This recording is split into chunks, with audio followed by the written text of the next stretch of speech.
ധന്യനായ ഏകാധിപതിയും രാജാധിരാജാവും കർത്താവുമായ യേശുക്രിസ്തുവിൻ്റെ നിസ്തുല്യ നാമത്തിൽ ഏറ്റവും ആദരണീയരായ കർത്താവിൻ്റെ ദാസന്മാരെയും പ്രിയരായ ദൈവമക്കളെയും ഞാൻ വന്ദനം ചൊല്ലുന്നു.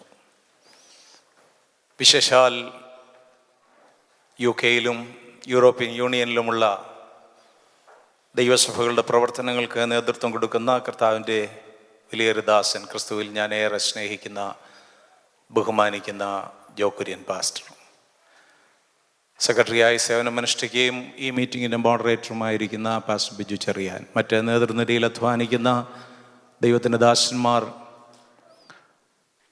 ഈ രാജ്യത്ത് മറ്റ് വിവിധ സ്ഥലങ്ങളിലൊക്കെ മഹത്വമേറിയ കർത്തൃവേലയിലായിരിക്കുന്ന ദൈവത്തിൻ്റെ ദാസന്മാർ, സഭകളിൽ അനുഗ്രഹീതമായ നിലയിൽ ദൈവത്തെ സേവിക്കുന്ന ദൈവമക്കൾ, നിങ്ങളെല്ലാവരെയും ഓർക്കുമ്പോൾ ഹൃദയത്തിൽ വളരെ സന്തോഷമുണ്ട്, ആനന്ദമുണ്ട്.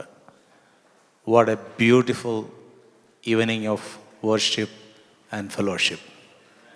ഇത്രയും അനുഗ്രഹിക്കപ്പെട്ട ഒരു അനുഭവം ഈ രാജ്യത്ത് ദൈവം ദാനമായി നൽകുന്നതിൽ, വിശേഷാൽ ഈ 18ാമത് കോൺഫറൻസിൽ ദൈവത്തിൻ്റെ വചനവുമായി നിങ്ങളുടെ മുമ്പിൽ നിൽക്കുവാൻ എന്നെ പ്രാപ്തനാക്കുന്ന ദൈവത്തിന് സകല മഹത്വം അർപ്പിക്കുകയും പ്രാരംഭ രാത്രിയിൽ തന്നെ ഉത്തരവാദിത്തപ്പെട്ട എല്ലാ പ്രിയപ്പെട്ടവരോടും ഹൃദയത്തിൻ്റെ ഭാഷയിൽ ഞാൻ നന്ദി പറയുകയും ചെയ്യുന്നു.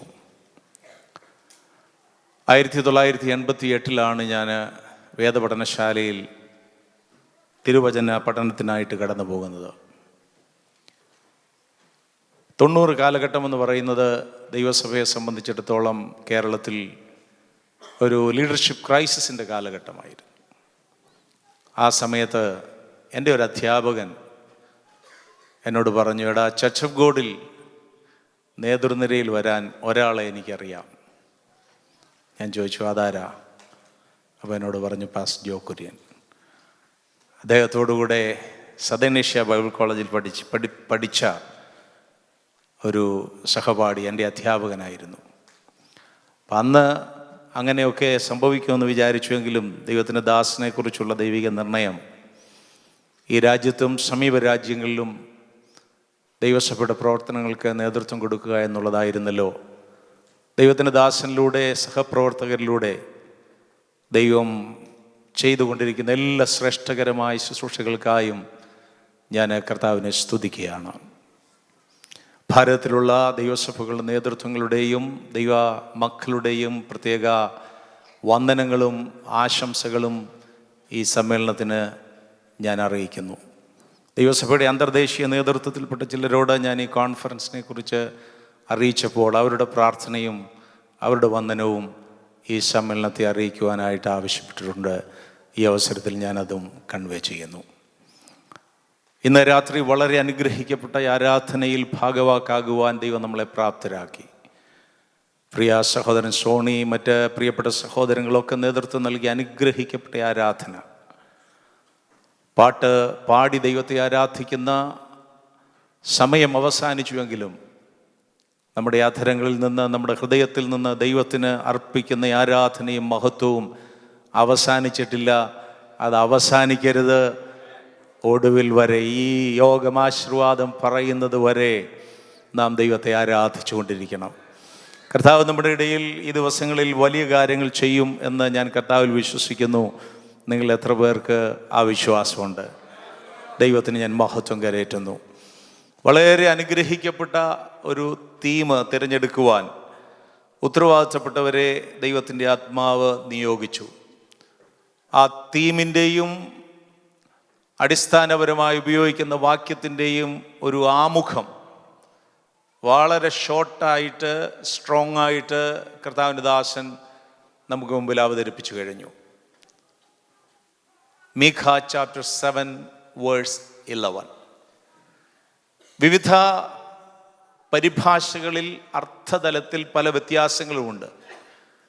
ഞാൻ അങ്ങനെയുള്ള കാര്യങ്ങളൊന്നും വിശദീകരിക്കുവാൻ ഈ പ്രാരംഭ രാത്രിയിൽ ആഗ്രഹിക്കുന്നില്ല. കാരണം എനിക്ക് മുമ്പിൽ ആയിരിക്കുന്ന ഓഡിയൻസിൻ്റെ പ്രാപ്തി എന്തെന്ന് ഞാൻ നന്നായിട്ട് മനസ്സിലാക്കുന്നു. പ്രസംഗശാസ്ത്രം പഠിക്കുന്ന സമയത്ത് ഞങ്ങളോട് പറഞ്ഞിട്ടുള്ള ഒരു പ്രധാനപ്പെട്ട കാര്യമെന്ന് പറയുന്നത്, never insult the intelligence of the audience. കേൾവിക്കാരുടെ ഇൻ്റലിജൻസിനെ കയറി ഇൻസൾട്ട് ചെയ്യരുത്. എന്ന് പറഞ്ഞാൽ അവർക്കറിയാവുന്ന കാര്യങ്ങളെ, അവർ മനസ്സിലാക്കുന്ന കാര്യങ്ങളെ ഒരു LKG സ്റ്റുഡൻറ്റിനെ പഠിപ്പിക്കുന്നത് പോലെ പഠിപ്പിക്കുവാനായിട്ടുള്ള പരിശ്രമം നടത്തരുതെന്ന് ഒരു പ്രബോധനം ഞങ്ങൾക്ക് കിട്ടിയിട്ടുണ്ട്. അതുകൊണ്ട് ഈ ആപ്തവാക്യത്തെ സംബന്ധിച്ച്, ചിന്താവിഷയത്തെ സംബന്ധിച്ചുള്ള ചില മേഖലകൾ നിങ്ങളുടെ പഠനങ്ങൾക്കും ചിന്തകൾക്കുമായിട്ട് വിട്ടുതരുവാനായിട്ട് ആഗ്രഹിക്കുകയാണ്. ദൈവത്തിന് സ്തോത്രം. Building the walls and extending the boundaries. മതിലുകൾ പണിയുക, അതിരുകൾ വിസ്തീർണമാകുക. ഈ ചിന്താവിഷയം സംബന്ധിച്ച് ദൈവവചനം പങ്കുവയ്ക്കുന്നതിന് ദൈവാത്മാവിൻ്റെ സഹായം ഞാൻ തേടിയപ്പോൾ എൻ്റെ അന്തരാത്മാവിലേക്ക് കടന്നു വന്ന 3 പ്രധാനപ്പെട്ട ചിന്തകളെന്ന് പറയുന്നത്, അത് ദൈവാത്മാവിൻ്റെ പ്രബോധനമായിട്ട് ഞാൻ എടുക്കുകയാണ്. അതിലൊന്ന്, do justice to the theme. ചിന്താവിഷയത്തോട് നീതി പുലർത്തണം. നിശ്ചയമായും കർത്താവിൻ്റെ ദാസന്മാർ വളരെ പ്രാർത്ഥിച്ചും വളരെ ആലോചിച്ചുമാണ് ഈ ചിന്താവിഷയം തിരഞ്ഞെടുത്തിട്ടുള്ളത്. അത് സംബന്ധിച്ച് നിശ്ചയമായിട്ടും ആഴമേറിയ ദൈവിക പദ്ധതി ഉണ്ടെന്ന് ഞാൻ വിശ്വസിക്കുന്നു. So I want to do justice to the theme. എന്നാൽ അത് മാത്രമല്ല, തുടർന്ന് ദൈവാത്മാവിൻ്റെ ഹൃദയത്തിൽ തന്ന ചിന്തയെന്ന് പറയുന്നത്, be true to the word of God. ആ ചിന്താവിഷയം മാത്രം അടർത്തിയെടുത്ത് അതിൽ നിന്ന് പ്രസംഗിക്കുന്നതിനേക്കാൾ ദൈവവചനം മൊത്തമായി ഈ ആശയം സംബന്ധിച്ച്, പശ്ചാത്തലം സംബന്ധിച്ച് എന്ത് സംസാരിക്കുന്നു എന്നുള്ള ബോധ്യത്തിൽ I have to be true to the word of God as a whole. മൂന്നാമത്, എൻ്റെ അന്തരംഗത്തിൽ ഉരുത്തിരിഞ്ഞ ചിന്ത എന്ന് പറയുന്നത്, be subjective to the Holy Spirit. ചിന്താവിഷയമുണ്ട്, അതിനെ വിശദമാക്കുന്ന തിരുവെഴുത്തിൻ്റെ മറ്റു മേഖലകളുണ്ട്. എന്നാൽ അതിലെല്ലാം ഉപരി ദൈവത്തിൻ്റെ ആത്മാവിന് നമ്മളോട് ഇടപെടുവാനുണ്ട്. ദൈവത്തിൻ്റെ ആത്മാവിന് നമ്മളോട് പ്രത്യേകമായി സംസാരിക്കുവാനുണ്ട്. ആ ആത്മാവിൻ്റെ സ്വാതന്ത്ര്യത്തെ കട്ടേലിയാതെ, ദൈവാത്മാവിൻ്റെ പൂർണ്ണ സ്വാതന്ത്ര്യത്തിൽ ഈ ദിവസങ്ങളിൽ ഞാനാകട്ടെ, ശുശ്രൂഷിക്കുന്ന മറ്റനുഗ്രഹീത ദൈവത്തിൻ്റെ ദാസന്മാരാകട്ടെ, അവരുടെ അധരങ്ങളിലൂടെ പുറത്തു വരുന്ന ശബ്ദങ്ങളെന്ന് പറയുന്നത്, വാക്കുകളെന്ന് പറയുന്നത്, അത് ദൈവാത്മാവിൻ്റെ ശബ്ദമായി നമ്മുടെ ഹൃദയങ്ങളിൽ പ്രതിധ്വനിക്കുവാൻ നിശ്ചയമായും ഇടയായി തീരണം എന്ന് ആ ദൈവാത്മാവ് അത് ചെയ്യും. ഞാനത് പൂർണ്ണമായിട്ട് വിശ്വസിക്കുകയാണ്. ദൈവത്തിന് സ്തോത്രം. ഈ ആപ്തവാക്യം നാം മനസ്സിലാക്കുമ്പോൾ, ഈ വാക്യത്തിൻ്റെ പശ്ചാത്തലം കർത്താവിൻ്റെ ദാസൻ അല്പമായി പറഞ്ഞുവെങ്കിലും ഒരല്പം കൂടെ ആ ഭാഗത്തെ ഒന്ന് വിശദമാക്കി നിങ്ങളുടെ ഹൃദയങ്ങളെ ഈ ദിവസങ്ങളിലെ വചന ശുശ്രൂഷയ്ക്കായിട്ടൊന്ന് ഒരുക്കുവാൻ ദൈവകൃപയിൽ ഞാൻ ആശ്രയിക്കുകയാണ്. നമുക്കറിയാം, 8th century ഇസ്രയേൽ, 8ാം നൂറ്റാണ്ടിലുള്ള ഇസ്രയേലും യഹൂദയും രണ്ടായി പിരിഞ്ഞ തെക്ക് വടക്കൻ രാജ്യങ്ങൾ, നമുക്കെല്ലാവർക്കും നന്നായിട്ട് ആ ഭാഗങ്ങളെക്കുറിച്ച് അറിയാമല്ലോ. 8ാം നൂറ്റാണ്ടെന്ന് പറയുന്നത് ഇസ്രായേലിനെ സംബന്ധിച്ചും യഹൂദയെ സംബന്ധിച്ചും വലിയ സമൃദ്ധിയുടെ കാലഘട്ടമായിരുന്നു. It was A period of prosperity. തെക്കൻ രാജ്യമായ യഹൂദയെ സംബന്ധിച്ചിടത്തോളം വളരെ പവർഫുൾ ആയിട്ടുള്ള ശക്തരായ രാജാക്കന്മാരാണ് 8ാം നൂറ്റാണ്ടിൽ അവർക്ക് നേതൃത്വം കൊടുത്തത്. 16ാമത്തെ വയസ്സിൽ രാജാവായ ഉസിയാവ്, അദ്ദേഹം വളരെ കൃഷിപ്രിയനായിരുന്നു, വളരെ ഉത്സാഹിയായിരുന്നു. അദ്ദേഹത്തെ ദൈവാലോചന പ്രകാരം നടത്തുവാൻ ദൈവം നിയോഗിച്ചാക്കിയ ദൈവത്തിൻ്റെ ദാസന്മാരുണ്ടായിരുന്നു. അദ്ദേഹം ദൈവത്തെ അന്വേഷിക്കുന്നവനായിരുന്നു. അന്വേഷിച്ച കാലത്തോളം ദൈവം അവന് അഭിവൃദ്ധി നൽകിയെന്ന് തിരുവെഴുത്തിൽ നമുക്ക് വായിക്കുവാൻ കഴിയുന്നു. ഉസിയാവിന് ശേഷം അദ്ദേഹത്തിൻ്റെ മകനായ യോഥാം. യോഥാമിന് ശേഷം ആഹാസ്, ആഹാസിന് ശേഷം ഹിസ്കിയാവ്. ഈ ശക്തരായ രാജാക്കന്മാരുടെ കാലത്ത് യഹൂദ രാജ്യം വളരെ അഭിവൃദ്ധിയിലേക്ക് വളർന്നു വരുവാനിടയായി തീർന്നു. അതേസമയം തന്നെ വടക്കൻ രാജ്യമായ ഇസ്രായേൽ 10 ഗോത്രങ്ങൾ, അവിടെ നേതൃത്വം നൽകിയത് ജോവാഷ്, അതിനുശേഷം ജെരോബെയാം രണ്ടാമൻ.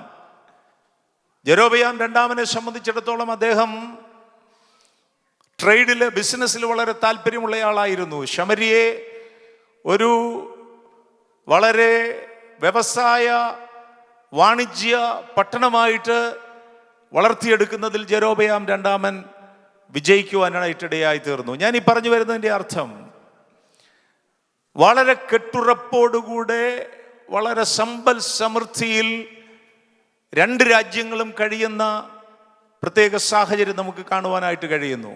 It was a season of affluence and prosperity. എന്നാൽ പ്രിയമുള്ളവരെ, ആ ഭാഗത്ത് നിന്ന് നാം തിരിഞ്ഞ് ചിന്തിക്കുന്ന മേഖല എന്ന് പറയുന്നത്, what was the spiritual, moral and social status of the countries on that days. ആ ദിവസങ്ങളിൽ ഇസ്രായേലിൻ്റെയും യഹൂദയുടെയും ആത്മീക, ധാർമ്മിക,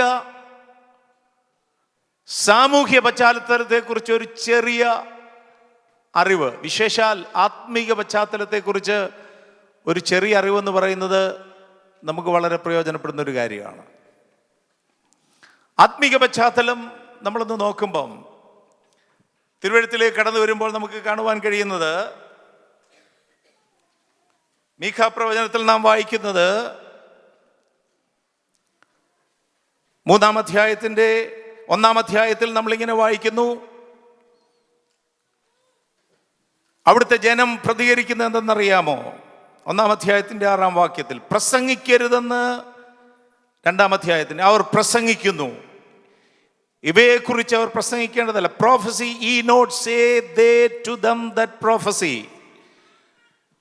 അന്നത്തെ കാലഘട്ടത്തിൻ്റെ ആത്മീക നിലവാരം അറിയാൻ ഈ ഒരൊറ്റ പദപ്രയോഗം മതി. മലയാളത്തിൽ നമ്മൾ വായിക്കുന്നത് പ്രസംഗിക്കരുതെന്ന് അവർ പ്രസംഗിക്കുന്നു. എന്നാൽ ഇംഗ്ലീഷിൽ നമ്മൾ വായിക്കുമ്പം പ്രോഫസി ഈ നോട്ട്, പ്രവചിക്കരുതെന്ന് അവർ പ്രസംഗിക്കുന്നു. അതിൻ്റെ അർത്ഥം എന്തെന്ന് ചോദിച്ചാൽ, പ്രിയമുള്ളവരെ, ദൈവത്തിൻ്റെ വചനം കേൾക്കാൻ, ദൈവത്തിൻ്റെ ആലോചന കേൾക്കാൻ, ദൈവത്തിൻ്റെ ശബ്ദം കേൾക്കാൻ യാതൊരു താല്പര്യവുമില്ലാത്ത ഒരു തലമുറ. They are not willing to listen the voice of God. നമുക്കറിയാം, തെക്കേ രാജ്യത്ത് തെക്കോവയിൽ നിന്നുള്ള ആമോസ് എന്ന പ്രവാചകൻ ദൈവാത്മനിയോഗിതനായിട്ട് വടക്കൻ രാജ്യത്തിലേക്ക് ദൈവാലോചന വിളിച്ചറിയിക്കുവാനായിട്ട് കടന്നു ചെന്നു. അവിടെ ദൈവശബ്ദം വിളിച്ചു പറയുമ്പോൾ അന്നത്തെ മഹാപുരോഹിതൻ, അന്നത്തെ പുരോഹിതൻ ആമോസിനോട് പറയുന്നത്, അല്ലയോ ദർശക, നീ തെക്കേ രാജ്യത്തിലേക്ക് ചെന്നിട്ട് അവിടെ പ്രവചിച്ച് നീ അഹോവൃത്തി കഴിച്ചോളാൻ. നിന്റെ ആലോചനയും നിന്റെ പ്രസംഗവും ഒന്നും ഇവിടെ ആവശ്യമില്ല. വയറ്റിപ്പഴപ്പിന് വേണ്ടിയാണെങ്കിൽ നീ എന്തോ ചെയ്തോണം, തെക്കേ രാജ്യത്ത് യഹൂദയിൽ ചെന്ന് അവിടെ പ്രവചിച്ച് നീ അഹോവൃത്തി കഴിക്കണം.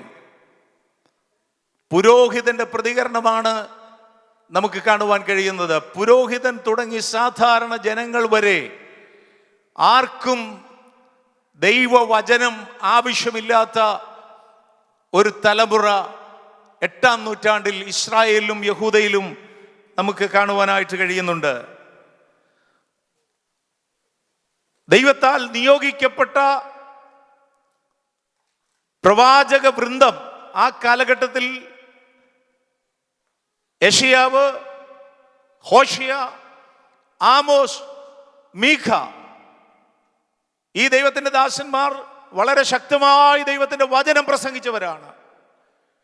എന്നാൽ അവരോടൊപ്പം തന്നെ മറ്റൊരു കൂട്ടം പ്രവാചകന്മാര് ഈ രണ്ട് രാജ്യങ്ങളിലും ഉണ്ടായിരുന്നു.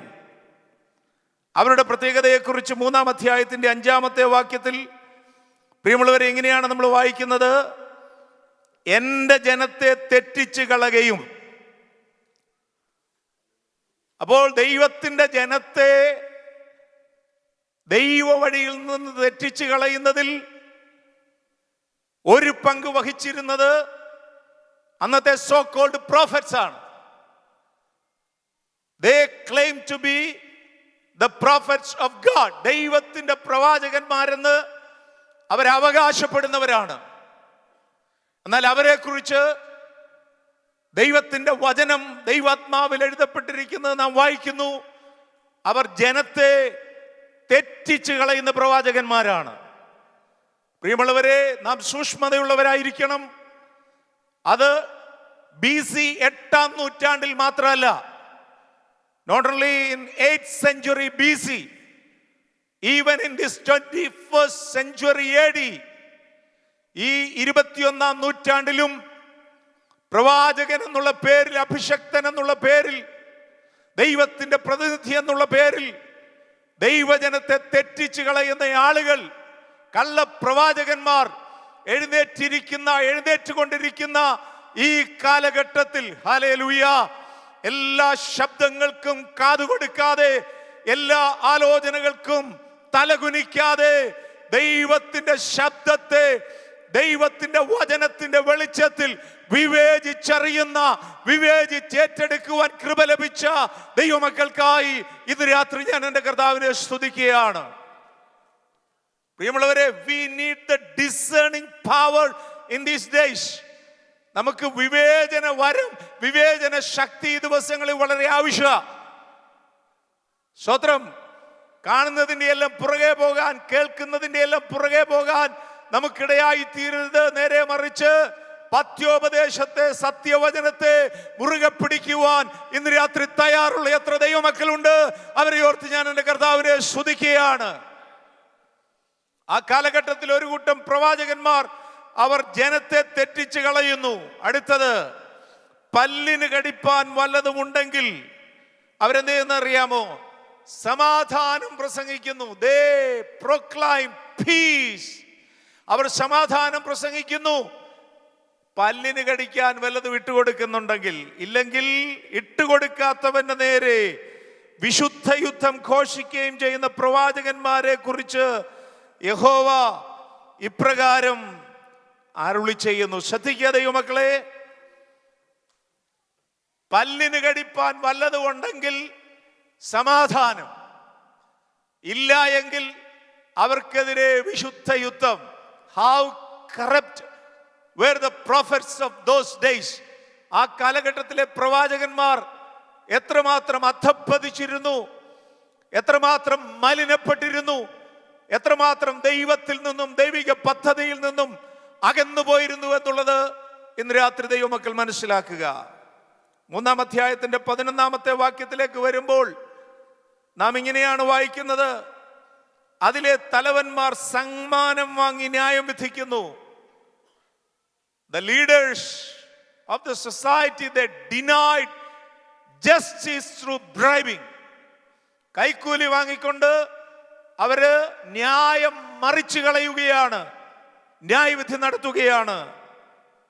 അടുത്തത് നാം വായിക്കുന്നത്, പുരോഹിതന്മാർ കൂലി വാങ്ങി ഉപദേശിക്കുന്നു.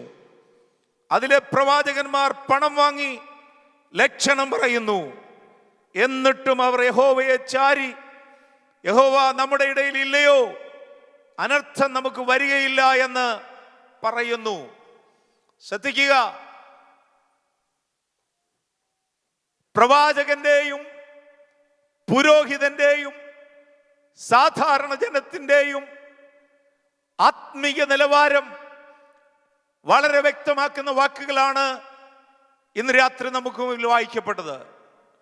പക്ഷേ ഈ പ്രവൃത്തികളിലെല്ലാം നിരന്തരമായി ഇടപെട്ടുകൊണ്ടിരിക്കുന്ന തലമുറ അവർ പറയുന്നത് അറിയാമോ?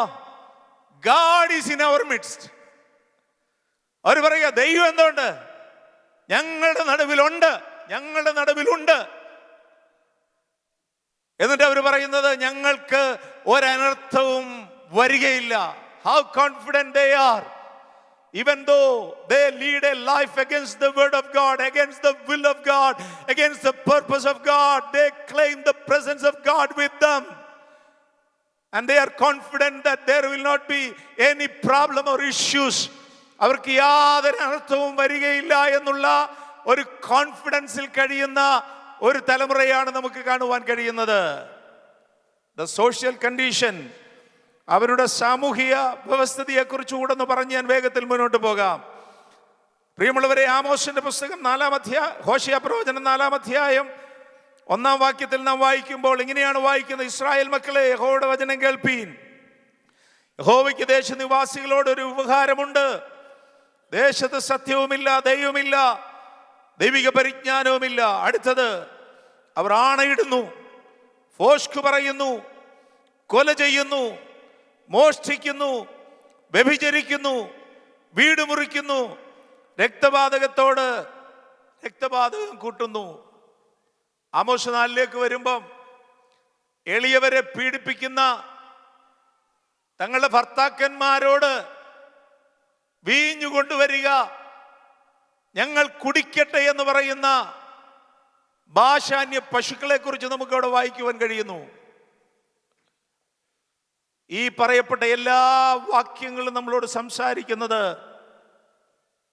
the moral decay, the spiritual decline of the society. കർത്താവിന്റെ ദാസനോട് പറഞ്ഞല്ലോ, BC 8-ാം നൂറ്റാണ്ടിന്റെ ആത്മീക, ധാർമ്മിക, സാമൂഹിക പശ്ചാത്തലത്തെ നമ്മുടെ സമകാലിക സാഹചര്യങ്ങളുമായിട്ട് ഒന്ന് കൂട്ടിയിണർക്കുമ്പോൾ, പ്രിയമുള്ളവരെ, നിങ്ങൾക്ക് തോന്നുന്നു almost it is the same situation. അതേ ഒരു ജീവിത സാഹചര്യത്തിലാണ് ഞാൻ നിങ്ങളുമായിരിക്കുന്നത്. ഈ അധാർമികതയുടെ നടുവിൽ ദൈവം തന്റെ അഭിഷക്തന്മാരെ എഴുന്നേൽപ്പിച്ചു. എന്നിട്ട് അവരോട് ഇസ്രായേലിന് നേരെ, യഹൂദയ്ക്ക് നേരെ ദൈവിക ന്യായവിധിയുടെ ദൂത് വിളിച്ചു പറയുവാനായിട്ട് ആവശ്യപ്പെട്ടു. The prophets, they preached and proclaimed the impending judgment upon Israel and Judea.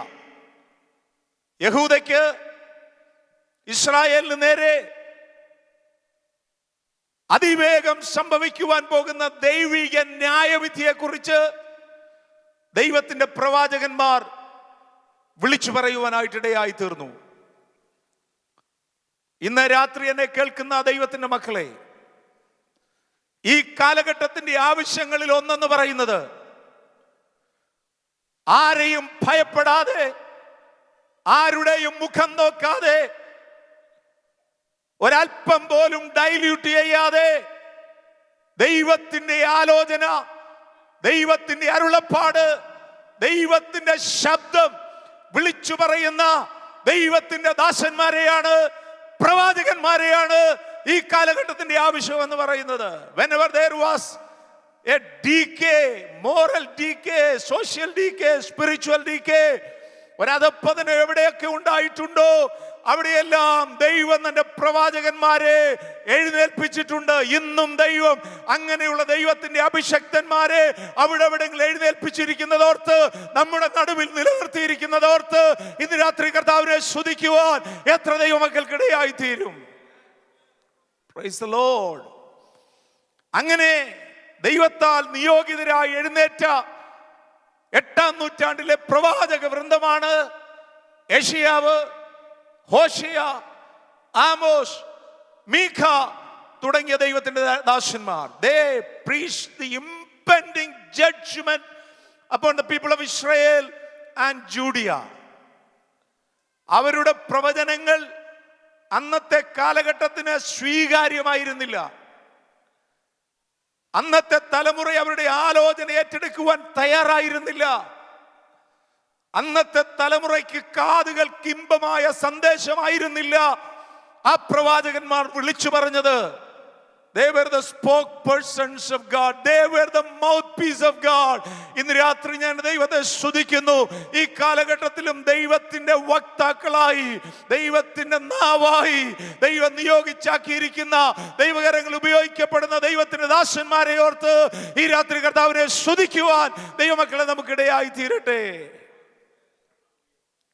നമ്മളെ സംബന്ധിച്ചിടത്തോളം നമ്മൾ ആഗ്രഹിക്കുന്നത് പലപ്പോഴും കാതുകൾക്കിമ്പമായ സന്ദേശങ്ങൾ കേൾക്കാനാണ്. ഇച്ചിങ് ഇയേഴ്സ് നമ്മൾ പറയത്തില്ലേ? നമ്മുടെ നാട്ടിലൊക്കെ പ്രായമുള്ള ആളുകൾ സന്ധ്യാസമയത്തൊക്കെ തിണ്ണയിലിറങ്ങി ഇങ്ങനെ ഇരുന്നിട്ട് ഈ ചെറിയ കോഴിത്തൂവലുണ്ടല്ലോ, അതെടുത്ത് ഇങ്ങനെ ചെവിയിലോട്ട് കറക്കുന്ന ആ കാലം നിങ്ങൾക്ക് ഓർമ്മയുണ്ടോ?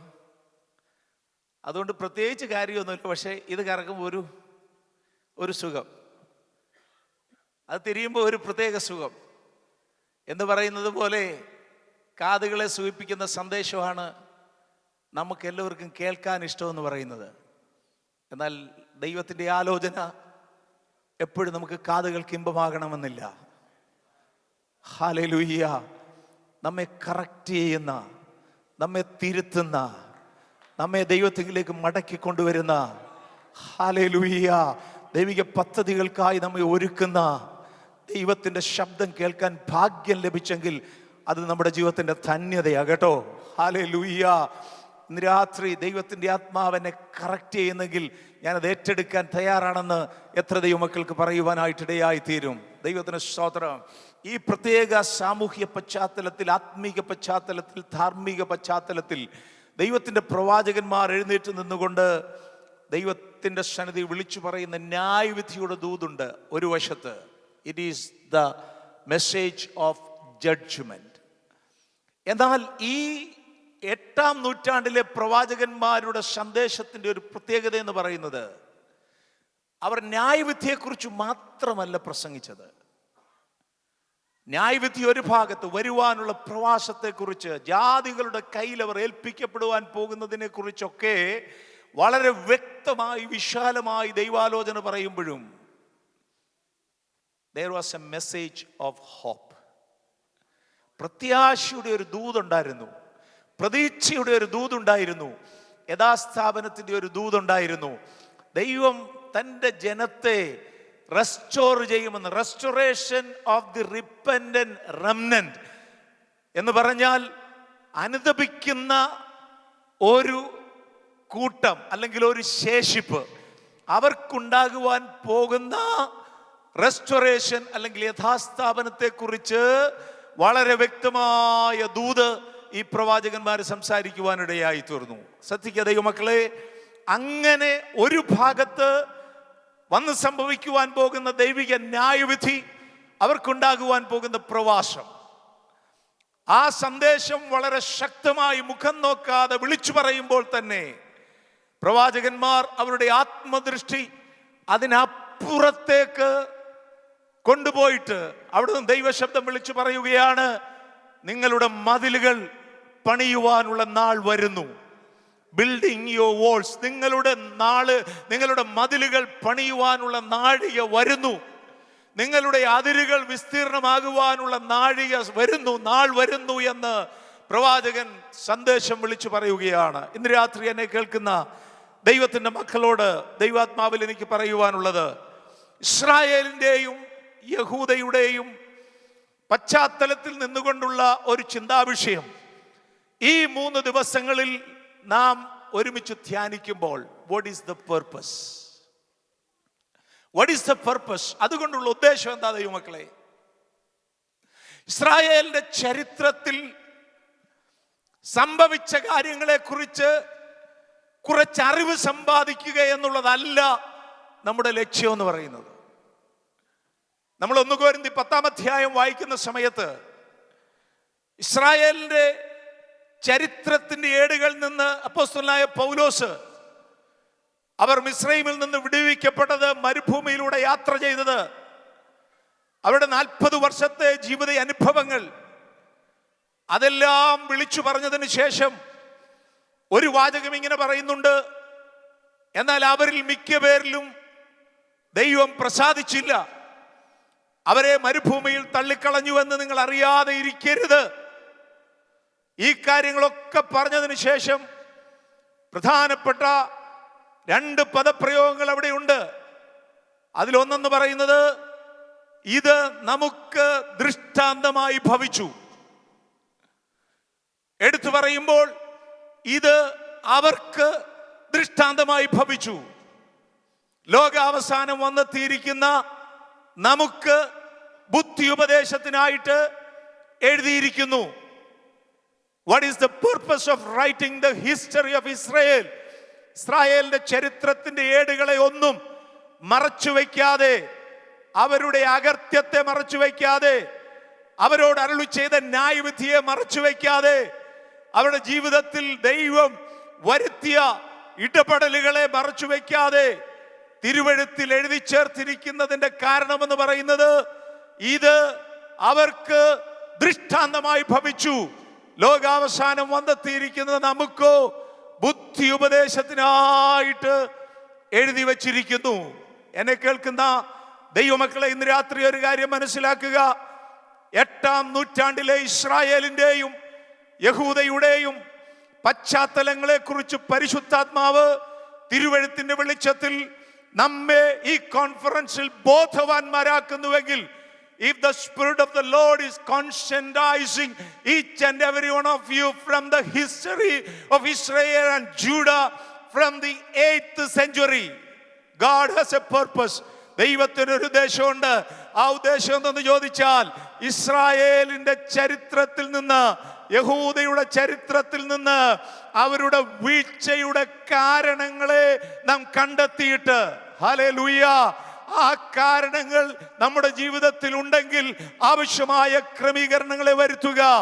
അതല്ല, നാം ആ നിലകളിലല്ല എങ്കിൽ വരും ദിവസങ്ങളിൽ അങ്ങനെയുള്ള യാതൊരു അനുഭവങ്ങളും നമ്മുടെ ജീവിതത്തിൽ വരാതിരിപ്പാൻ നാം സൂക്ഷിക്കുക. ദൈവത്തിന് സ്തോത്രം, ദൈവത്തിന് സ്തോത്രം. ഇസ്രായേൽ അങ്ങനെ ചെയ്തു, യഹൂദ അങ്ങനെ ചെയ്തു എന്നിവിടെ പറഞ്ഞുകൊണ്ടിരിക്കാനല്ല, നേരെ മറിച്ച് അവരുടെ ജീവിത അനുഭവങ്ങളുടെ വെളിച്ചത്തിൽ ഇന്ന് രാത്രി ഒരാത്മ പരിശോധനയ്ക്ക് തയ്യാറാകാൻ എത്ര പ്രിയപ്പെട്ടവർ തയ്യാറായി തീരും. Praise the Lord, hallelujah. ആ കാലഘട്ടം എന്ന് പറയുന്നത് പ്രിയപ്പെട്ടവരെ സമ്പൽ സമൃദ്ധിയുടെ കാലഘട്ടമായിരുന്നു. സമ്പൽ സമൃദ്ധിയുടെ കാലഘട്ടം. It was the period of affluence and prosperity, but at the same time it was the period of spiritual bankruptcy. ആത്മീയമായ പാപ്പരത്വത്തിന്റെ ഒരു കാലഘട്ടമായിരുന്നു ആ കാലഘട്ടം. ശ്രദ്ധിക്കുക ദൈവമക്കളെ, അങ്ങനെയുള്ള ഒരു കാലഘട്ടത്തെ കുറിച്ച് നാം മനസ്സിലാക്കുമ്പോൾ നാം ദൈവമുമ്പാകെ നിർണയമെടുക്കേണ്ടതെന്നറിയാമോ? ആ ചിന്തകളിലേക്ക് ഞാൻ പിന്നത്തേതിൽ വരാമെങ്കിലും ഒരു വാചകത്തിൽ പറയാം. നമ്മുടെ ഭൗതികമായ, നമ്മുടെ മെറ്റീരിയൽ ആയിട്ടുള്ള ഒരു ഉയർച്ചയും ഒരു വളർച്ചയും ഒരു പുരോഗതിയും ഒരിക്കലും it should not be at the expense of our spiritual life. നമ്മുടെ ആത്മീയ ജീവിതത്തിന്റെ ചെലവിലാകരുത് നമ്മുടെ ഭൗതിക വളർച്ച എന്ന് പറയുന്നത്. ഒന്നുകൂടെ ഇന്ന് രാത്രി ആ വാചകം ഞാൻ പറയുകയാ. നിന്റെ ഭൗതിക വളർച്ച, ലോകപ്രകാരമുള്ള ഉയർച്ച ഒരിക്കലും ആത്മീക ജീവിതത്തിന്റെ ചിലവിലാകരുത്. It should not be at the expenses of your spiritual life. So learn from history. ചരിത്രം എന്ന് പറയുന്നത് ഒരു നല്ല അധ്യാപകനാണ്. ചരിത്രത്തിൽ നിന്ന് പഠിക്കുക എന്ന് പറയുന്നത് വളരെ എളുപ്പമുള്ള കാര്യമാണ്. നമ്മുടെ കണ്ണൊന്ന് തുറന്നാൽ മതി, ചരിത്രത്തിൽ നമുക്ക് പഠിക്കുവാനിടയായിത്തീരും. നാട്ടിലൊക്കെ ആളുകൾ ഇങ്ങനെ പറഞ്ഞു നാം കേട്ടിട്ടുണ്ട്, ജ്ഞാനി കേട്ട് പഠിക്കും, ബുദ്ധിമാൻ കണ്ടുപഠിക്കും, ഭോഷൻ കൊണ്ടുപിടിക്കും. അതിനെ വിവിധ നിലകളിൽ പറയാറുണ്ട്. ഞാൻ എൻ്റെതായ ഒരു വേർഷൻ ഉപയോഗിച്ചെന്നേ ഉള്ളൂ. ജ്ഞാനിയായ മനുഷ്യനെ സംബന്ധിച്ചിടത്തോളം, വിവേകിയായ മനുഷ്യനെ സംബന്ധിച്ചിടത്തോളം അവൻ ദൂരക്കാഴ്ചയുള്ളവനാണ്. വന്ന് സംഭവിക്കുവാൻ പോകുന്ന കാര്യങ്ങളെക്കുറിച്ച്, വരും വരായികകളെ കുറിച്ചൊക്കെ വിചിന്തനം ചെയ്ത് മനസ്സിലാക്കാൻ പ്രാപ്തിയുള്ളവനാണ്. എന്നാൽ ബുദ്ധിമാനെ സംബന്ധിച്ചിടത്തോളം അവൻ കാര്യങ്ങൾ അവന്റെ കണ്ണിൻ മുമ്പിൽ വന്നു കഴിയുമ്പോൾ അതിനെ വിവേചിച്ചറിയുവാൻ അവന് കഴിവുണ്ട്. എന്നാൽ ഭോഷനെ സംബന്ധിച്ചിടത്തോളം അവൻ ദൂരവ്യാപകമായ കാര്യങ്ങളെ മുന്നമേ ഗണിച്ചറിയുകയോ കണ്ടു മനസ്സിലാക്കുകയോ ചെയ്യത്തില്ല. അവൻ കൊണ്ടറിഞ്ഞേ പറ്റത്തുള്ളൂ. നിങ്ങൾ എന്നോട് പിണങ്ങരുത്. നമ്മളൊക്കെ ഏത് സ്ഥാനത്താണ് ഇന്ന് രാത്രി? കൊണ്ടേ പഠിക്കത്തുള്ളൂ? അതോ കണ്ടു പഠിക്കുവോ? അതോ കാണുന്നതിന് മുമ്പ് തന്നെ കാര്യങ്ങളെ ഗ്രഹിച്ചറിഞ്ഞ് ജീവിതത്തെ ക്രമീകരിക്കാൻ നമ്മളിൽ എത്ര പേർക്ക് കഴിയും? പ്രിയപ്പെട്ടവരെ, സ്തോത്രം. ഒന്ന്, ഇസ്രായേലിന്റെ ചരിത്രത്തിൽ നിന്ന് അവരുടെ പരാജയത്തിന്റെ കാരണങ്ങളെ കണ്ടെത്തി നമ്മുടെ ജീവിതത്തെ ആത്മപരിശോധന ചെയ്ത് നമ്മുടെ ജീവിതത്തിൽ കുറവുകളുണ്ടെങ്കിൽ കണ്ടെത്തണം. കണ്ടെത്തിയാൽ മാത്രം പോരാ. ചില ആളുകൾ കണ്ടെത്തിയാൽ മാത്രം പോരാ. കണ്ടെത്തുന്നതിൻ്റെ വെളിച്ചത്തിൽ ടേക്ക് ഇനിഷ്യേറ്റീവ് ടു കറക്റ്റ് അവർസെൽസ്. നമ്മെ തന്നെ തിരുത്താൻ നാം തീരുമാനം എടുക്കണം. മതിൽ പണിയാൻ, അതിര് വിസ്തീർണമാകാൻ ആഗ്രഹത്തോടല്ലേ നമ്മളെല്ലാം ഇരിക്കുന്നേ? ആണല്ലോ. എന്നാൽ ജീവിതത്തിൽ ക്രമീകരണങ്ങളെ വരുത്തുവാൻ നമ്മൾ എത്ര പേര് തയ്യാറുണ്ട്? കഴിഞ്ഞ ദിവസം ഒരു ദൈവത്തിൻ്റെ ദാസൻ ഇങ്ങനെ പ്രസംഗിക്കുന്ന കൂട്ടത്തിൽ പറഞ്ഞു, അൺലേൺ ടു ലേൺ. പുതിയ കാര്യം പഠിക്കാൻ പണ്ട് പഠിച്ച പല ചിന്തകളും നമ്മൾ മറക്കേണ്ടി വരും, മാറ്റിവെക്കേണ്ടി വരും. പുതിയ വഴി തിരഞ്ഞെടുക്കാൻ നാം പഴയ വഴികളെ വിട്ടുകളയേണ്ടതായിട്ട് വരും. നമ്മുടെ ജീവിതത്തെ ആ നിലയിൽ ക്രമീകരിക്കുവാൻ നമ്മൾ എത്ര പേര് ഇന്ന് രാത്രി തയ്യാറാകും? Take initiative to correct ourselves. അതിൽ നിന്ന് ഒരു കാര്യം കൂടെ ഞാൻ പറഞ്ഞ് വേഗത്തിൽ കൺക്ലൂഡിങ് പാർട്ടിലേക്ക് വരാം. എന്നെ കേൾക്കുന്ന ദൈവമക്കളെ, ഇസ്രായേലിന്റെ ചരിത്രത്തിൽ നിന്ന് നാം കാര്യങ്ങൾ പഠിച്ച് ക്രമീകരണം വരുത്തി മനസ്സിലാക്കുന്നതോടൊപ്പം ഈ വേദഭാഗം നമ്മളോട് സംസാരിക്കുന്ന മറ്റൊരു കാര്യമുണ്ട്. What God has done in their lives, the same He is able to do in our lives. അവരുടെ ജീവിതത്തിൽ ദൈവം എന്തോ ചെയ്തോ അത് നമ്മുടെ ജീവിതത്തിലും ചെയ്യാൻ ദൈവം ശക്തനാണ്. അതിൻ്റെ രണ്ട് വശമുണ്ട്. അതിലൊന്നാമത്തെ വശം എന്ന് പറയുന്നത് സകല അതിക്രമവും സകല അനീതിയും സകല അശുദ്ധിയും പ്രവർത്തിച്ചതിന് ശേഷം അവർ പറഞ്ഞു, യഹോവ ഞങ്ങളുടെ നടുവിലുണ്ട്, ഞങ്ങൾക്കൊരനർത്ഥവും വരികയില്ല. ശ്രദ്ധിക്കുക ദൈവമക്കളെ, ദൈവത്തിന് ഹിതമല്ലാത്ത ജീവിതം നയിച്ചിട്ട് ദൈവം ഞങ്ങളുടെ നടുവിലുണ്ടെന്നും ഞങ്ങൾക്കൊരനർത്ഥവും വരികയില്ലെന്നും അവകാശപ്പെട്ട് ഇസ്രായേലിനെ പോലെ നാം മുന്നോട്ട് പോയാൽ അപ്രതീക്ഷിതമായി ദൈവത്തിൻ്റെ കരം നമുക്ക് പ്രതികൂലമായി വരുവാനിടയായിത്തീരും. അവർ പ്രതീക്ഷിക്കാത്ത സമയത്ത് they were in the safe zone, comfort zone, but they were attacked by Assyria. ഇസ്രായേലിന്റെ പ്രവാസം BC 722, യഹൂദയുടെ പ്രവാസം ബാബിലോൺ നിമിത്തം BC 586. ശ്രദ്ധിക്കാതെ മക്കളെ, നമ്മുടെ നാട്ടിലൊരു പറച്ചിലുണ്ടല്ലോ, മാളികപ്പുറത്തേറിയ മന്നന്റെ തോളിൽ മാറാപ്പ് കയറ്റുന്നതും ഭവാൻ.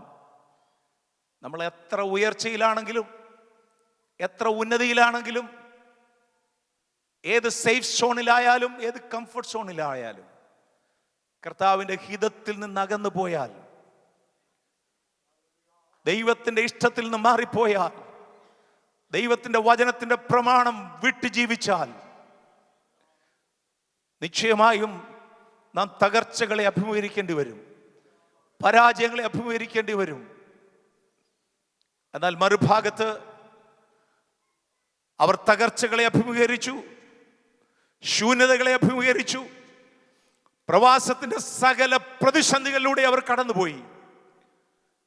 എന്നാൽ പിതാക്കന്മാരോട് ചെയ്ത ദൈവിക വാഗ്ദത്ത നിമിത്തം, ദൈവത്തിന്റെ ആലോചനയ്ക്കും ശബ്ദത്തിനും കീഴടങ്ങി അനുദപിക്കുവാൻ ഒരു ചെറിയ കൂട്ടം തയ്യാറായത് നിമിത്തം അവരെ മടക്കിക്കൊണ്ടുവന്ന് അതിമഹത്തരമായ അനുഭവങ്ങളിലേക്ക് നടത്തിയ ദൈവപ്രവൃത്തിയുടെ ചരിത്രം കൂടെയാണ് ഈ ദിവസങ്ങളിലെ നമ്മുടെ ചിന്താവിഷയം എന്ന് പറയുന്നത്. Irrespective of your circumstances, your desolations, നിന്റെ ജീവിതത്തിന്റെ തകർച്ചകൾക്കും ശൂന്യതകൾക്കും അപ്പുറമായിട്ട് അതിലും മഹത്തരമായ നിലയിൽ ഒരു റെസ്റ്റോറേഷൻ, ഒരു യഥാസ്ഥാപനം നമ്മുടെ ജീവിതത്തിൽ കൊണ്ടുവരുവാൻ പ്രിയപ്പെട്ടവരെ, നമ്മുടെ ദൈവം മതിയായ ദൈവമാണ്. ഇന്ന് രാത്രി എത്ര ദൈവമക്കൾക്ക് വിശ്വസിക്കുവാനായിട്ട് കഴിയും? എൻ്റെ ദൈവം എൻ്റെ ഇന്നത്തെ അവസ്ഥയിൽ നിന്ന് അതിശ്രേഷ്ഠകരമായ അവസ്ഥകളിലേക്ക് എന്നെ കരം പിടിച്ചു നടത്തുവാൻ, എന്നെ പിടിച്ചുയർത്തുവാൻ ശക്തനായ ദൈവമാണെന്ന് വിശ്വസിക്കുന്ന എത്ര ദൈവമക്കളുണ്ട്? ഹല്ലേലൂയ. ഇടിഞ്ഞുപോയ യെരൂശലേമിന്റെ മതിലുകളെ പുതുക്കി പണിയുവാൻ ദൈവം തന്റെ ദാസന്മാരെ ഉപയോഗിച്ചതുപോലെ, ഹല്ലേലൂയ, അവരുടെ അതിരുകൾ വിസ്തീർണമാക്കുവാൻ ദൈവത്തിന് പ്രസാദം തോന്നിയതുപോലെ ഇന്ന് രാത്രി എൻ്റെ ശൂന്യതകളെ പണിയുവാൻ, എൻ്റെ തകർച്ചകളെ പണിയുവാൻ എന്റെ ദൈവത്തിന്റെ കരം ശക്തമാണെന്ന് വിശ്വസിക്കുന്ന ദൈവമക്കളുണ്ടെങ്കിൽ ഇന്ന് രാത്രി ദൈവത്തിന് ഒരുമിച്ച് മഹത്വം കൊടുത്താട്ടെ. ഹല്ലേലൂയ. പ്രിയമുള്ളവരെ, നമ്മളെല്ലാവരും പ്രോസ്പെരിറ്റി ആഗ്രഹിക്കുന്നവരാ. അഭിവൃദ്ധി ആഗ്രഹിക്കാത്ത ആരെങ്കിലും ഉണ്ടോ? നമ്മളെല്ലാവരും അഭിവൃദ്ധി ആഗ്രഹിക്കുന്നവരല്ലേ? Why you are here? ഞാൻ അടുത്ത സമയത്ത് ഒരു റിസർച്ച് പേപ്പർ ചെയ്യുകയായിരുന്നു. അതിന്റെ തീം എന്ന് പറയുന്നത്, അതിന്റെ വിഷയം എന്ന് പറയുന്നത്, the impact of mass migration of young people from Kerala on the families, churches and the society. The impact. കേരളത്തിൽ നിന്ന് കൂട്ടത്തോടെ മറ്റ് രാജ്യങ്ങളിലേക്ക് മൈഗ്രേറ്റ് ചെയ്യുന്ന യുവാക്കളുടെ എണ്ണം, അതിൻ്റെ പ്രതിഫലനം, ഇമ്പാക്റ്റ് കുടുംബങ്ങളിൽ, സഭകളിൽ, സമൂഹത്തിൽ എന്നുള്ള വിഷയമായിരുന്നു. കുറെ ആളുകളെ ഞാൻ ഇന്റർവ്യൂ ചെയ്തു ഒരു പേപ്പർ തയ്യാറാക്കാൻ വേണ്ടി. നിങ്ങളൊക്കെ അതിന്റെ ഭാഗവാക്കാണ്. റീസൺസ് ഫോർ മൈഗ്രേഷൻ എന്ന ചോദ്യം പല ആളുകളോടും ചോദിച്ചപ്പോൾ അവരെല്ലാം പറഞ്ഞത് ബെറ്റർ പ്രോസ്പെക്ട്സ്. അത് പ്രതീക്ഷയല്ലേ നമ്മളെല്ലാം ഇങ്ങോട്ട് തന്നത്? നിങ്ങളിവിടെ വളരെ സന്തോഷത്തിലല്ലേ? ഈ രാജ്യത്ത് വരാൻ കഴിഞ്ഞ് നിങ്ങളെല്ലാം സന്തോഷത്തിലല്ലേ? ആണോ? എല്ലാം തോന്നുന്നല്ലോ. നിങ്ങളുടെയൊക്കെ മൗനം കണ്ടിട്ട് നിങ്ങളാരും സന്തോഷത്തിലെല്ലാം തോന്നുന്നു. ഞാൻ അതിൻ്റെ വിശദീകരണത്തിലേക്ക് പോകുന്നില്ല. ബട്ട് നിങ്ങൾ തിരിഞ്ഞ് നമ്മുടെ നാട്ടിലേക്ക് നോക്കാമെങ്കിലുണ്ടല്ലോ, ഇറ്റ്സ് എ ഗ്രേറ്റ് ക്രൈസിസ്. രണ്ടു മക്കളും വിദേശത്തുള്ള ഒരു മാതാപിതാക്കളെ ഞാൻ ഇന്റർവ്യൂ ചെയ്ത സമയത്ത് അവരോട് ചോദിച്ചു, നിങ്ങൾ സന്തോഷമുണ്ടോ? അവർ പറഞ്ഞതെന്നറിയാം, ഒരു കാലത്ത് ഞങ്ങൾക്ക് സന്തോഷമായിരുന്നു, ഞങ്ങളുടെ മക്കൾ വിദേശത്തൊക്കെ പോകുന്നതിലും അതൊരു അനുഗ്രഹമായി കണ്ട് ഞങ്ങൾ അതിനുവേണ്ടി പ്രാർത്ഥിച്ചവരാണ്. പക്ഷേ ഇപ്പോഴത്തെ ഏകാന്തത ഞങ്ങളെ വല്ലാതെ വിഷമിപ്പിക്കുന്നു, ഞങ്ങൾ ഇന്ന് സന്തോഷമുള്ളവരല്ലെന്ന് പറഞ്ഞു. കഴിഞ്ഞ ദിവസം ഒരു വാർത്ത കേട്ടു. കോട്ടയം ജില്ലയിലെ ഒരു പ്രത്യേക ഗ്രാമം, പേര് ഞാൻ മറന്നുപോയി. 300 വീടുകളാണ് ആ ഗ്രാമത്തിലുള്ളത്. എല്ലാം വലിയ കൊട്ടാരങ്ങൾ. അതിൽ 200 എണ്ണം വിൽപ്പനയ്ക്ക് ഇട്ടിരിക്കുകയാണ്. Back home it's a crisis, but here you are prosperous. Thank God for that. അടുത്ത ദിവസങ്ങളിൽ ആ ചിന്തകൾ ഞാൻ പറയാം. എങ്കിലും ഒറ്റ വാചകം ഞാൻ അവിടെ നിന്ന് പറയാം. You are here with a purpose. നിങ്ങളെല്ലാവരും ഇവിടെ ഒരു ദൈവിക നിയോഗപ്രകാരം വന്നവരാ. വെറും ജീവസന്ധാരണത്തിന് വേണ്ടി മാത്രമല്ല ദൈവം നിങ്ങളെ കൊണ്ടുവന്നത്. എവിടെയും ദൈവത്തിന് നമുക്ക് ആവശ്യമായ ജീവസന്ധാരണത്തിനുള്ള മുഖാന്തരങ്ങൾ ഒരുക്കി തരുവാൻ കഴിയും. എന്നാൽ നമ്മെ ഓരോരുത്തരെയും ദൈവമാക്കിയ സ്ഥാനത്ത് ദൈവത്തിനൊരു ഉദ്ദേശമുണ്ട്. എന്നാൽ എനിക്ക് അവസാന വാക്കുകളായി പറയുവാനുള്ളത്, you must understand, every young man and woman, please listen me very carefully. There are pitfalls in prosperity. There are pitfalls in prosperity. സമൃദ്ധിക്കകത്ത് പ്രിയമുള്ളവരെ ചതിക്കുഴികളുണ്ട്. ഇസ്രായേലിൻ്റെയും യഹൂദയുടെയും സമൃദ്ധിക്കകത്ത് മറഞ്ഞിരുന്ന ചതിക്കുഴികളെ മനസ്സിലാക്കുവാൻ കഴിയാത്ത ആ ജനം, ഹല്ലേലൂയ, അവർ ദൈവത്തിൽ നകന്ന് ന്യായവിധിക്ക് വിധേയരായി തീരുവാനിടയായി തീർന്നു. ഇന്ന് രാത്രി എനിക്ക് ദൈവമക്കളോട് പറയുവാനായിട്ടുള്ളത്, സമൃദ്ധിക്കകത്തുള്ള ചതിക്കുഴികളെ കുറിച്ച് നാം ബോധമുള്ളവരായിരിക്കണം. അതിലൊന്നാമത്തേതെന്ന് പറയുന്നത് ദ സ്പിരിച്വൽ ഡിക്ലൈൻ, ആത്മീകമായി നമുക്കുണ്ടാകുന്ന താഴ്ചയാണ്. ആത്മീകമായി നമുക്കുണ്ടാകുന്ന താഴ്ചയാണ്. 8th century prophetsന്റെ വാക്കുകളെ നാം ശ്രദ്ധിക്കാമെന്നുണ്ടെങ്കിൽ അവരുടെ ആത്മീക അധപ്പതനത്തിന് നേരെയുള്ള ദൈവശബ്ദമാണ് ആ പ്രവാചകന്മാർ മുഴക്കിയത്. എന്ന് പറഞ്ഞാൽ നമ്മുടെ ജീവിതത്തിൻ്റെ സമൃദ്ധി വർദ്ധിക്കുമ്പോൾ അറിയാതെ ഉണ്ടല്ലോ ആത്മീയമായ താഴ്ച നമുക്ക് വന്ന് സംഭവിക്കുവാനിടയായി തീരും. വാക്കുകൾ വിശാലമാക്കാതെ ഞാൻ ദൈവമക്കളോട് ഒരു കാര്യം പറയാം. ഇന്ന് രാത്രി നിങ്ങളൊരു തീരുമാനമെടുക്കണം. ഇന്ന് രാത്രി എല്ലാ ദൈവമക്കളും ഒരു തീരുമാനമെടുക്കണം. എനിക്കെത്ര ഉയർച്ച വന്നാലും, എനിക്കെത്ര സമ്പത്ത് കൂടിയാലും, എനിക്കെത്ര വളർച്ച വന്നാലും, ഹല്ലേലൂയ, എൻ്റെ ദൈവത്തോടുള്ള എൻ്റെ ബന്ധത്തെ അതൊന്നും ബാധിക്കാൻ ഞാൻ സമ്മതിക്കത്തില്ലെന്ന്. ഹല്ലേലൂയ. എത്ര പേർക്ക് ഇന്ന് രാത്രി തീരുമാനം എടുക്കാൻ കഴിയും? ചിലരോട് ദൈവാത്മാവിൽ ഞാൻ ചോദിക്കുകയാണ്, ഇവിടെ കടന്നു വന്നത്, സമൃദ്ധി പ്രാപിച്ചത്, നന്മ പ്രാപിച്ചത്, ഉയർച്ച പ്രാപിച്ചത്, പുരോഗതി പ്രാപിച്ചത് നിന്റെ ജീവിതത്തിൽ ആത്മീയ തളർച്ചയ്ക്ക് കാരണമായി തീർന്നെങ്കിൽ ഇന്ന് രാത്രി ആത്മീയ വർധനവിന് വേണ്ടി ഒന്ന് ഒരുങ്ങാൻ, അതിനുവേണ്ടി ഒന്ന് സടകുടഞ്ഞ് എഴുന്നേൽക്കാൻ ദൈവത്തിന്റെ പരിശുദ്ധാത്മാവ് നമ്മളെ പ്രബോധിപ്പിക്കുന്ന രാത്രിയാണ്. Hallelujah. Oh hallelujah, hallelujah. Prosperity should not be the reason for our spiritual decline. നമ്മുടെ ആത്മീക താഴ്ചയ്ക്ക് ഒരിക്കലും നമ്മുടെ ഭൗതിക അഭിവൃദ്ധി നമ്മൾ കാരണമാക്കരുത്. ദൈവത്തിന് സ്തോത്രം. രണ്ടാമത്തെ കാര്യം എന്ന് പറയുന്നത് second pitfall in our prosperity is this. ഇതാണ് ദൈവമക്കളെ ഒരു ചതിക്കുഴി എന്ന് പറയുന്നത്. There is possibility of distrust. ദൈവത്തിങ്കലുള്ള ആശ്രയബോധത്തിൽ നിന്ന് നമ്മൾ അന്യപ്പെട്ടു പോകുവാൻ വളരെ സാധ്യതയുണ്ട്. ഇസ്രായേലിനെ ദൈവം പ്രവാചകന്മാരിലൂടെ പ്രബോധിപ്പിക്കുമ്പോൾ എപ്പോഴും അവരെ ഓർപ്പിക്കുന്ന ഒരു കാര്യം ഉണ്ടായിരുന്നു. അവരുടെ മിസ്രൈമി അടിമത്വത്തിന്റെ അനുഭവം.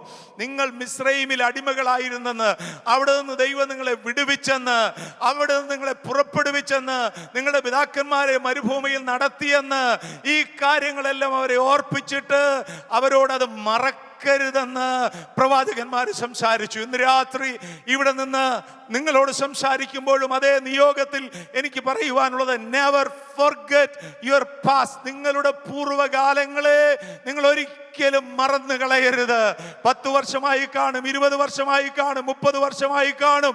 ഇവിടെ കടന്നു വരുവാൻ, രാജ്യത്തിന്റെ നന്മ അനുഭവിക്കുവാൻ ദൈവം അവസരങ്ങൾ ഒരുക്കി. നല്ല കാര്യം, നന്ദിയോടെ ദൈവത്തിന് സ്തോത്രം ചെയ്തു കൊള്ളണം. എന്നാൽ ഒരിക്കലും നടത്തിയ വഴികളെ, കൊണ്ടുവന്ന വിധങ്ങളെ ദൈവത്തിന്റെ മക്കൾ മറക്കരുത്. Never forget your past. Never forget your past. ഇന്ന് രാത്രി തിരിഞ്ഞു നോക്കി നന്ദിയോടെ ദൈവത്തിന് സ്തോത്രം ചെയ്യാൻ എത്ര ദൈവമക്കളുണ്ട്? ഓ, ദൈവത്തിന് മഹത്വം കൊടുത്താട്ട്. I will never forget my past. എന്നെ ദൈവം എന്നെ നടത്തിയ വഴികളെ ഞാൻ മറക്കയില്ല.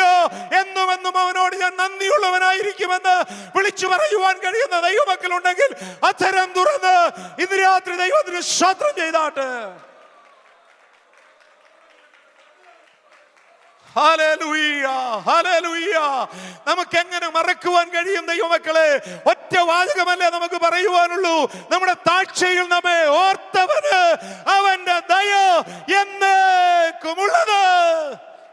കരങ്ങൾ ഉയർത്തി കർത്താവിനെ സ്തുതിച്ചാട്ട്. Never forget the past. അതോട് ചേർന്ന് ഒരു വാചകം കൂടെ പറയാം. Never forget the root. Never forget the root. നിന്നെ വെട്ടിയെടുത്ത പാറ, കുഴിച്ചെടുത്ത കനിഗർഭം, അതിലേക്കൊന്ന് തിരിഞ്ഞു നോക്കാൻ പ്രവാചകൻ ദൈവജനത്തോട് പറയുകയാ. Hallelujah. Never forget the root. അത് നമ്മൾ മറന്നാൽ നമ്മൾ പരാജിതരായിത്തീരും. ഒറ്റ കാര്യം കൂടെ, ദ തേർഡ് പിറ്റ്ഫോൾ. നമ്മൾ വീഴുവാൻ സാധ്യതയുള്ള സമൃദ്ധിയുടെ നടുവിലെ ഒരു ചതിക്കുഴി എന്ന് പറയുന്നത് എന്താണെന്നറിയോ? Pride, high mindedness. വിശദീകരിക്കാൻ സമയമില്ല. 1-2 വാചകങ്ങൾ. സമൃദ്ധി വന്നു കഴിയുമ്പം, ഉയർച്ച വന്നു കഴിയുമ്പം, പുരോഗതി വന്നു കഴിയുമ്പം ആദ്യം നമുക്കുണ്ടാകുന്ന ഒരു ഫീലിംഗ് എന്താണെന്നറിയാം? എനിക്കെന്തോ ആയി എന്ന് തോന്നും. I have something. അങ്ങനെ ആർക്കെങ്കിലും ഫീലിംഗ് ഉണ്ടായിട്ടുണ്ടോ? അഹങ്കാരത്തിൻ്റെ ആദ്യത്തെ പടിയാ എനിക്കെന്തൊക്കെയായി എന്നുള്ള ഒരു തോന്നൽ. ആ തോന്നൽ ഇച്ചിരി കഴിയുമ്പോൾ മറ്റൊരു തോന്നലായിട്ട് മാറും. അതെന്താണെന്നറിയാമോ? ഞാനെന്തോ ആണ്. ആദ്യം തോന്നും എനിക്കെന്തോ ഉണ്ട്, I have something. Later you will feel I am something. I am something. Uzziah പ്രോസ്പറായി. യഹോവയെ അവൻ അന്വേഷിച്ച കാലത്തോളം ദൈവം അഭിവൃദ്ധി നൽകി. എന്നാൽ അവൻ ബലവാനായപ്പോൾ, ദൈവം സമൃദ്ധി കൊടുത്തവൻ ബലവാനായപ്പോൾ അവൻ്റെ നാശത്തിനായിട്ട് അവൻ്റെ ഹൃദയം നിഗളിച്ചു. പുരോഹിതന്മാർക്ക് മാത്രം അവകാശമുള്ള ആലയത്തിലേക്ക് അവൻ ശുശ്രൂഷയ്ക്കായിട്ട് കൈനീട്ടി. അനന്തരഫലം നമുക്കറിയാം. ദൈവമുമ്പാകെ എത്രമാത്രം താഴ്മ ധരിച്ച ഹിസ്കിയാവ് അവനെക്കുറിച്ച് തിരുവെഴുത്ത് പറയുന്നതെന്നറിയാമോ? തനിക്ക് ലഭിച്ച ഉപകാരത്തിന് തക്കവണ്ണം അവൻ ദൈവത്തോട് പ്രതികരിക്കാതെ അവൻ്റെ ഹൃദയം നിഗളിച്ചു. എത്രയെത്ര ചരിത്രങ്ങൾ നമുക്ക് കാണുവാനായിട്ട് കഴിയും. എന്നെ കേൾക്കുന്ന ദൈവമക്കളെ, നമ്മുടെ സമൃദ്ധികളോ നമ്മുടെ ഉയർച്ചകളോ നമ്മുടെ വളർച്ചകളോ ഒരിക്കലും നമ്മുടെ ജീവിതത്തിൽ നിഗളത്തിന്, അഹങ്കാരത്തിന് കാരണമായി തീരരുത്. ദൈവത്തിന് സ്തോത്രം. എത്രത്തോളം വിനയപ്പെടാമോ, എത്രത്തോളം താഴ്മ ധരിക്കാമോ. ഹല്ലേലൂയ. പഴമക്കാർ പറയുമല്ലോ, താണ നിലത്തെ നീരോടു, അവിടെ ദൈവം തുണ ചെയ്യൂ. താണ നിലത്തെ നീരോടു, അവിടെ ദൈവം തുണ ചെയ്യൂ. അതുകൊണ്ട് അവൻ തക്ക സമയത്ത് നിങ്ങളെ ഉയർത്തേണ്ടതിന് ദൈവത്തിൻ്റെ ബലമുള്ള കൈക്കീഴിൽ താണിരിപ്പീൻ എന്ന് തിരുവെഴുത്ത് നമ്മോട് പറയുന്നത് പോലെ ഇന്ന് രാത്രി തങ്ങളെ തന്നെ ദൈവസന്നിധിയിൽ ഒന്ന് താഴ്ത്തി ഏൽപ്പിക്കാൻ തയ്യാറുള്ള എത്ര ദൈവമക്കളുണ്ട്. എൻ്റെ വാക്കുകൾക്ക് ഞാൻ വിരാമം കുറിക്കുമ്പോൾ ഇസ്രായേലിൻ്റെ ചരിത്രം ഒരു വശത്ത് നമുക്ക് മുമ്പിൽ വരച്ചു കാണിക്കപ്പെട്ടു.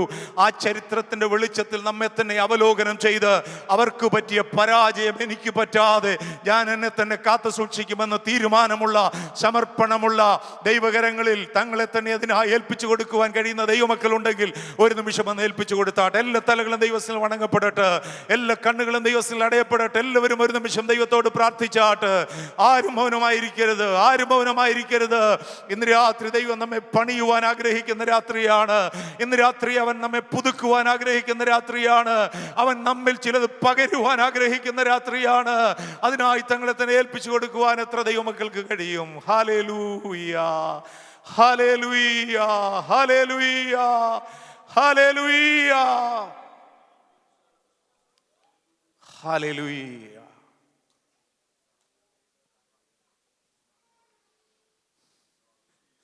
Building our walls, extending our territories. നമ്മുടെ പ്രതീക്ഷയും പ്രത്യാശയും അതാണ് ദൈവമക്കളെ. എന്നാൽ ഇന്ന് രാത്രി സ്വർഗം നമ്മെക്കുറിച്ച് ആഗ്രഹിക്കുന്നത് ഇതവർക്ക് ദൃഷ്ടാന്തമായി ഭവിച്ചു. ലോകാവസാനം വന്നെത്തിയിരിക്കുന്ന നമുക്ക് ബുദ്ധിയുപദേശത്തിനായി എഴുതിയിരിക്കുന്നു. ചരിത്രത്തിൻ്റെ ഏടുകളിൽ നിന്ന് ഇന്ന് രാത്രി ആലോചന ഏറ്റെടുക്കുവാൻ എത്ര പേർക്ക് കഴിയും? ദൂതേറ്റെടുക്കുവാൻ എത്ര പേർക്ക് കഴിയും? ദൈവത്തോട് ഒരു നിമിഷം സംസാരിച്ചാട്ട്, കർത്താവേ, ഞാൻ എന്നെ സമർപ്പിക്കുന്നു. നിന്റെ ആലോചനയ്ക്ക് മുമ്പിൽ ഞാൻ എന്നെ തന്നെ കീഴ്പ്പെടുത്തുന്നു. എൻ്റെ സമൃദ്ധി എൻ്റെ ആത്മീക താഴ്ചയ്ക്കല്ല, എൻ്റെ ആത്മീക വളർച്ചയ്ക്ക്.